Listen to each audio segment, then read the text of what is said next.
Welcome to Boss Up Goddess. I'm Elizabeth Ann Atkins, and I interview trailblazing women who share their wisdom with all of us to help us live bigger, better, and bolder.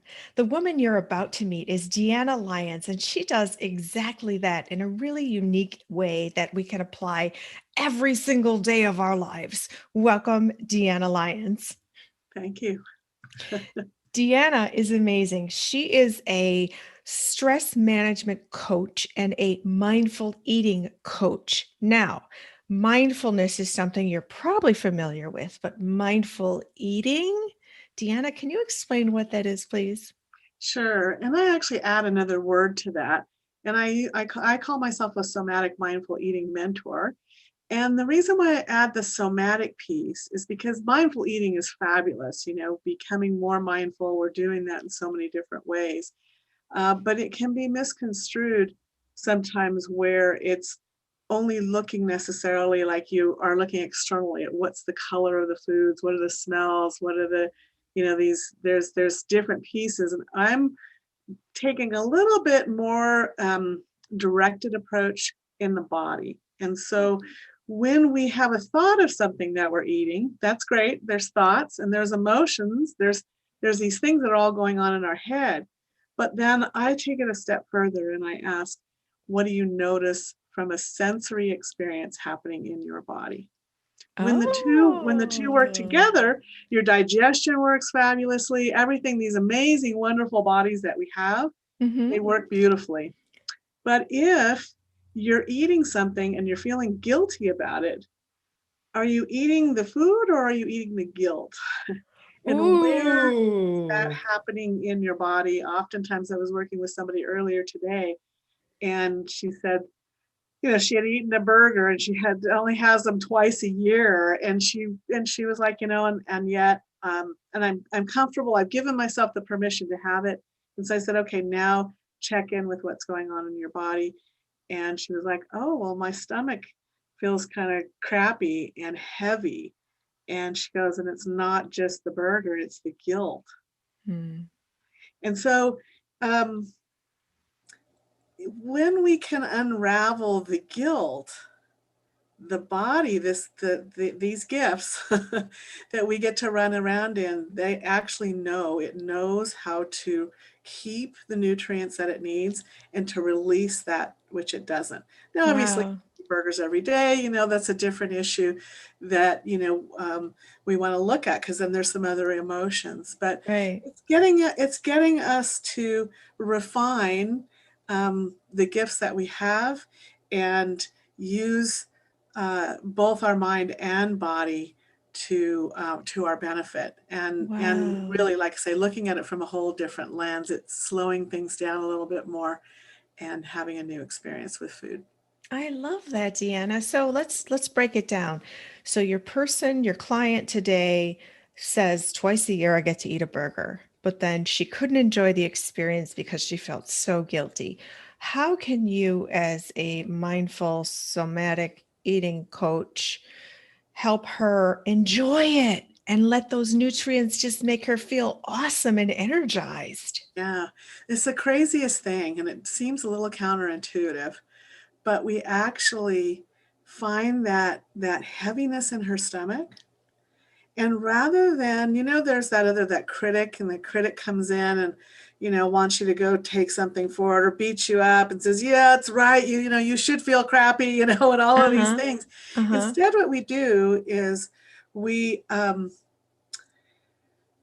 in on the experience through our attention. And sometimes we use tools like tapping or EFT, emotional freedom technique, then there's other energy balancing tools to release any stuck energy and start to get things moving a little bit and find out where the guilt came from. Maybe it came from, society, maybe it came from herself, maybe it came from something in her childhood. Uh-huh.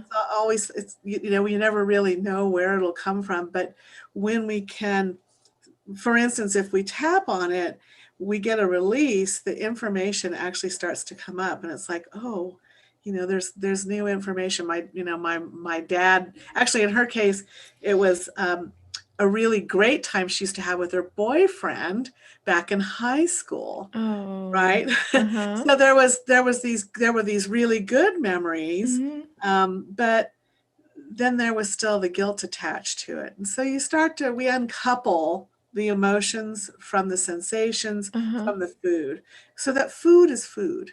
Wow. And then you can choose how much you want to eat. You choose what you eat, what not to eat. Uh-huh. And when you choose maybe some forbidden foods or foods that you don't normally eat, Right. it's less about that. Then you can actually enjoy. I played myself with some French fries the other day. I haven't had French fries in a while, and I decided to get some. And I thought, I've made the decision. Now I've made the decision to eat the fries. So, okay, am I going to feel guilty about that, or am I going to sit with myself and be with it? And so I enjoyed them. And at first I thought, oh, I'm just going to eat one fry at a time and really go slowly, right? So that's kind of a mindfulness idea. But when I was tasting it, I was like, you know what? I want to try two at the same time. And so I put two fries in my mouth at the same time, and it tasted better, and I enjoyed it, and I slowly chewed them, and I threw half of them away because I Why? was satisfied What? with what I had eaten. So I didn't beat myself up over it. I haven't ordered fries since. I just had a few fries and I really enjoyed them, right? Wow. And I was present with them and really connected to the experience as Oh, opposed to what? connected to all the other crazy messages that have come across the Wow, screen. Deanna, I love the way you unravel all the emotions that we have entwined with our food. But I want to share, you had a success story with fries. I had one today with peanut butter. I usually don't eat peanut butter, and it used to be a binge trigger food for me years and years ago. Mm. And so today, though, my salmon and pineapple, usual food, the energy wore off. I was so tired. I needed some energy. I took a bike ride. So guess what I ate? Some organic peanut butter with a banana. I felt zero guilt and I enjoyed every single second of that experience. And it boosted my energy and my mood. And isn't that cool, right? Like say, so then, you've eaten a healthy fat, you've gotten something that used to be a trigger. So I'm Right. curious, how did you unravel that trigger for you that it was something that you used to binge on? So the concept of binging for me, I just cannot do it. It's really terrible for my mental health, my physical health, my productivity, my focus. I just don't do it anymore. It was super destructive. And so I've just decided that if I'm going to eat something, and during COVID, I know what foods are really terrible for the immune system, like sugar. So I'm especially vigilant about, I don't even eat chocolate right now. Just not doing that. So I just don't binge. So I have the food. If I eat anything more today, it's probably going to be like vegetables. And in fact, I have a vegetable tray already made. So I've learned to compensate if you do eat a densely caloric treat. I compensate later. Uh, it's just, I decided I can't go there anymore. It's detrimental to my existence. Yeah. And it's so beautiful that, like say, over the years, you've been able to, shape your brain and your decisions in that way. And I think Mhm. some people can do that quickly, and other people it takes time. I know your story took time as well. Um, and finding the right support and the right people, to find the right thing that fits for you and your body. There's so much conflicting information out there nowadays. And I don't tell people what they can or can't eat, because I Mhm. think the more we know, I mean, gosh, we know, sorry, I don't know what that terrible. Um, part of my lunch came back up, I guess. Anyway, we know what to eat and what not to eat by now. So Mhm. it's less about that and it's more about getting in tune with, like you said, you just know it and Mhm. you made a decision now. Mhm. And um, I'd like to tell you that I have been that successful in my choices along the road. It has been a little bit bumpier and a little harder for me over the course of the years, but that's why I call myself a mentor in this area, because I am walking side by side with my clients as Mhm. we go on this journey, Uh-huh. and what I call this part of my coaching, I call it the Serenity Project. Ooh. Yeah, and it's make peace with food and love your body now. Right Wow. here, Yes. right now, right where you are, not tomorrow or next week when you get to where you want to be, but right here, right now, along the path. Mhm. And um, I think the more that we can do that, then we're able to listen to the messages that come from our body and what it needs and what it doesn't need. Mm. And that to me is the ultimate goal, because if we can really tune in and listen to what our bodies are telling us, we'll generally be eating what's really healthy and sustaining for it, and so that we Mhm. can have the energy to do the things we want to do. Mhm. Yeah. I love that, Deanna. Can you just go back to the whole mindful eating thing?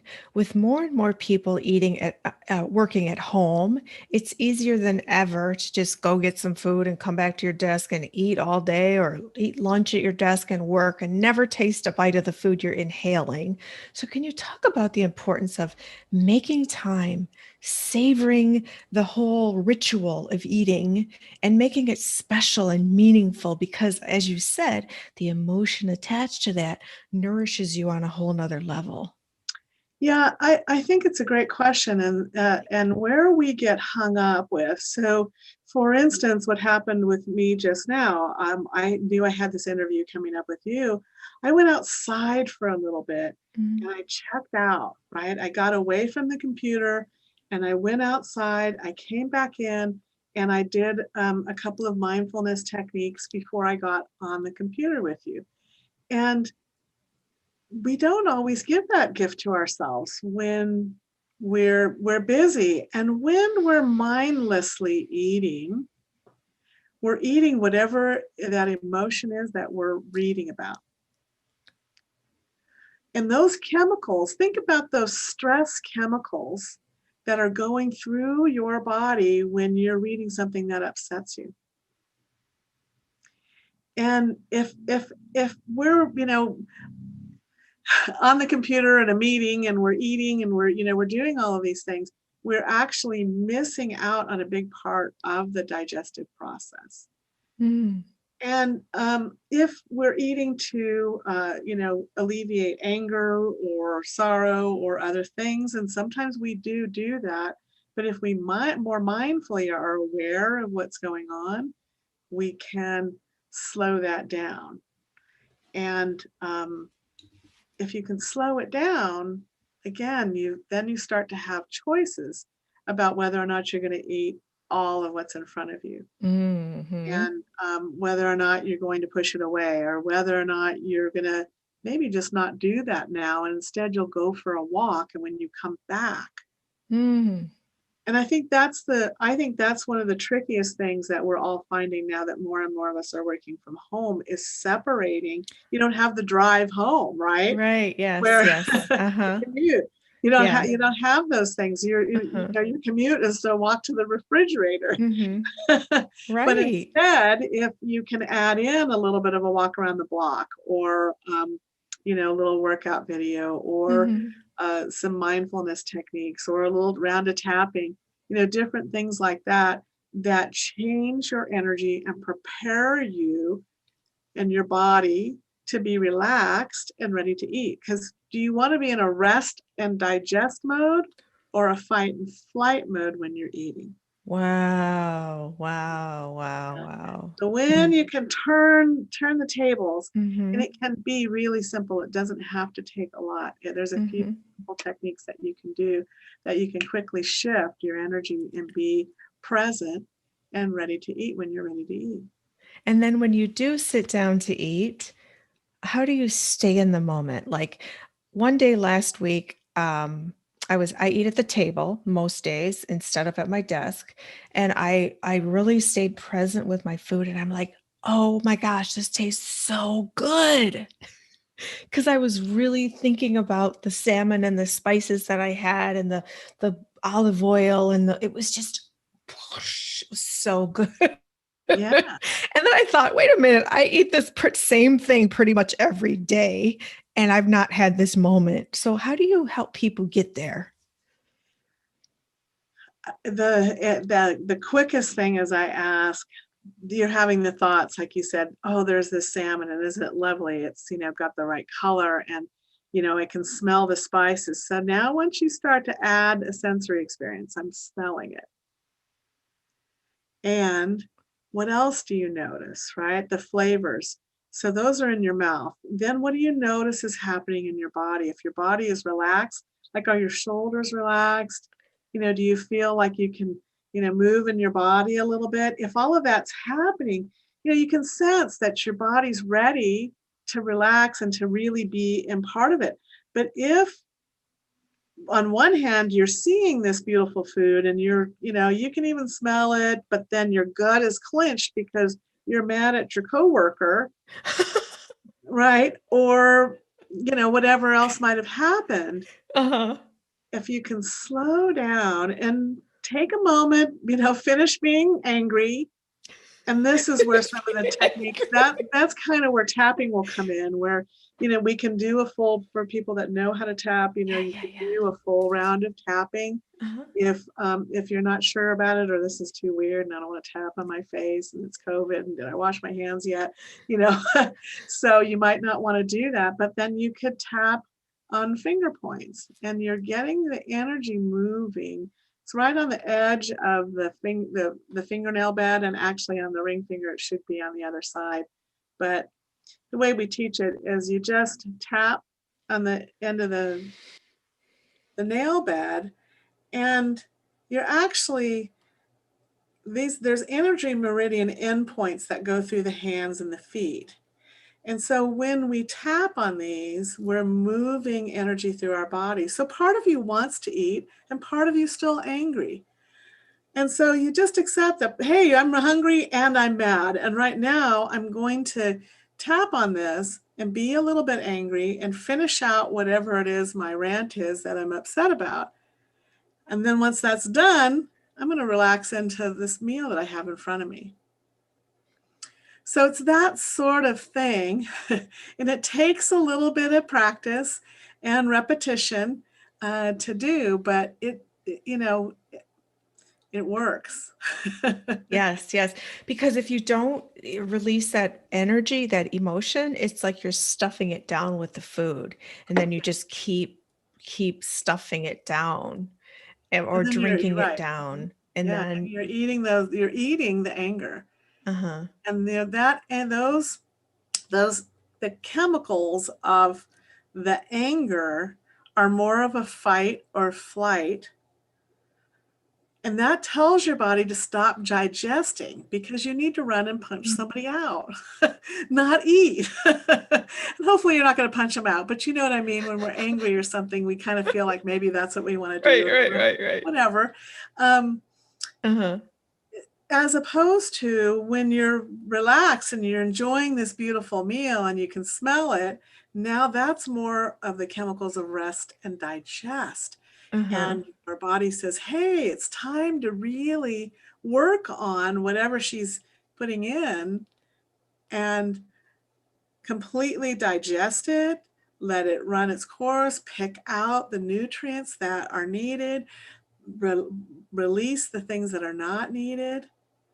So when we can be more present and available when we eat to eating and noticing if the mind and body aren't in the same place, take a few minutes, do a few different things that can shift where you are, and then go back to eating.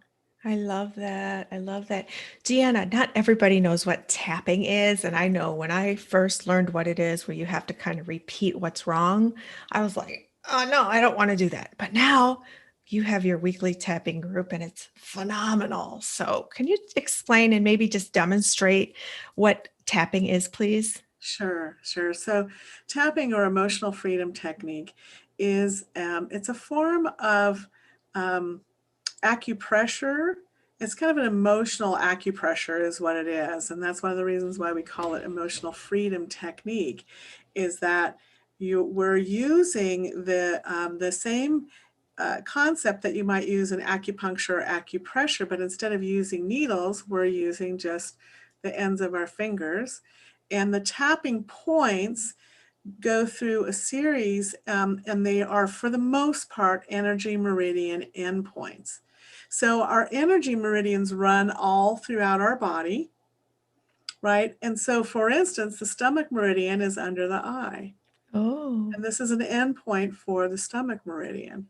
oh, And there's a collarbone. I'll just try to get my camera down a little bit here. The collarbone point is the kidney meridian. So when we're tapping here, we're actually telling the energy of the meridian, hey, the kidney meridian, everything's okay. And the tapping talks to the amygdala, or the fight or flight response in the brain, and that does not know language. We can talk to that part till we're blue in the face. It doesn't hear it, but it does know the movement, and the movement of the energy movement that we create when we're stimulating by tapping, or if you're using acupuncture or acupressure, it's a similar concept. We're moving the energy through those meridians and through those organs to say everything's okay, all is well. So we use the gift of the tapping points along with talking, and the talking talks to the thinking mind. So it's a mind-body connector. Can you tell I'm all about the mind-body and connecting yes, it? I love it. So we talk as we tap, and so the talking talks to the thinking mind, and the can't talk, and the tapping talks to the fight or flight response that doesn't know language. So it's Mhm, as if, you were patting your dog, and, there's a dog that's, barking, and it's your uncle, and you're trying to tell your dog, hey, it's just, Uncle Bob. mhm. When you're telling your dog that, it doesn't understand that. But when you pat it on its head and calm it down, it Oh, says, okay. oh, okay. Uh-huh. So it's kind of the human version of that, which we can do for ourselves. Mhm, And so the basic recipe, it's really important to honor. It's kind of another mindfulness piece. What mhm, is true in the moment? If you're angry, you're angry. It's not a bad thing to experience anger. It's part mhm. of the human experience. So we don't want to shove it under the rug, but we also don't want to, marinate in it forever. Right. Right. Right? So the side of the hand is where we start out. It's the first point. And here we do the setup statement. And the setup statement is, even though we've been talking about anger, so we'll stay there. Even though I'm angry, I love and accept myself. Oh, even Or I'm angry and I'm still okay in this moment. uh-huh. So you're giving the energy system, as well as your brain, the awareness that I'm angry and I'm okay. Both Mm. actually true in this moment. Mhm. Yeah. So even though I'm angry, I love and accept myself. And then we just work our way through the points, starting at the top of the head. And you state, if you're angry, you would continue on. I'm angry. And it can be as simple as that. I'm angry. And you start working your way down the face, through these different points. And what I love about it is it's really as simple as starting at the top of the head and making your way down through each of the points. And I can give you a little handout that you can post with this, and that people can get, so that they can learn all about the different points. Mhm. Um, Deanna is live in Reno, Nevada, and if you'd like to contact her, I can put her information here in the description box. And Deanna, do you want to say how people can reach you best? yeah, the best way is to reach me at my website, deannalyons.com. That's Mhm. DEANNA Mm-hmm. lyons.com. Mm-hmm. And if you want to, you can also send me an email, and that's Deanna at DeannaLyons.com. So those Perfect. are the two Perfect. best ways to find me. So you work one-on-one with individuals, correct? I do. Mhm. Okay, so you can give people a private tapping experience, a tutorial. It's really wonderful when you guide someone through for their personal issues. It's Right. an awesome experience, and you just end feeling so light and refreshed. Good. Yeah. hmm I love the way you do that. And then someone could work with you if they need help with their eating or their relationship with food, right? So you could become their mentor and give them some kind of strategy, right? Yeah, I have a couple of different ways that I work with people. One is like say one-on-one, and I have a variety of different packages where they can work privately with me. And Mhm. then I also have a weekly group with where people can come in, and I am at a point now where I'm looking for just the right people, so it's not open to just anyone. People they do need to reach out to me and make sure they're a good fit for the Mhm. group. But we meet weekly, and we meet with a meal. Um, Oh. and we do some of the work live, and actually while we're having either a meal or a snack, or even just the thought of it, sometimes because we're all on different time schedules, somebody might have already eaten, and so we'll just work with the thought of what they have eaten or what they want to eat or that sort of thing. So we can do it that way too. So those are the two ways that folks can work with me. And then I have all sorts of other options, but the best thing to do is to reach out to me. And I have on my website, if folks want to, they can there's a calendar, and they can reach out for a complimentary session, where discovery session of sorts, where we can spend 20 or 30 minutes and find out what they need, and whether or not I'd be a good fit for them to work through whatever that might be. I love that. And the prize of doing that work is making peace with food, making peace with the body, and just having a more peaceful life experience because we eat 3 times a day at least, or some people Right. do. And we are in our bodies 24/7. So, so Yeah. Let's make friends with this. Let's figure this out, right? And let's love ourselves and love the bodies that we live in. yes, I love that. You are so delightful, Deanna. Thank you so much. Thanks for inviting me. It's an honor and a pleasure to be here with you. You're welcome. Is there anything else you'd like to share? No, I mean, I'm not sure. I'm sure there's something I'll think about when we end, but Okay. I think we covered a lot. We did. Thank you very much, Deanna, for joining me here on Boss Up Goddess. You're welcome. And thank you, all of you, for joining me tonight with Deanna Lyons, the mindful eating coach and stress management coach. We all need that right now. She just is a trailblazing woman who shared her wisdom to help us all live bigger, better, and bolder. If you're getting value out of this program, please do like, share, subscribe, comment, and click the notification bell so you'll know every time I go live and post a new video. So thank you again. I'm Elizabeth Ann Atkins here on Boss Up Goddess. I want you to remember you have the power. I'll see you next time.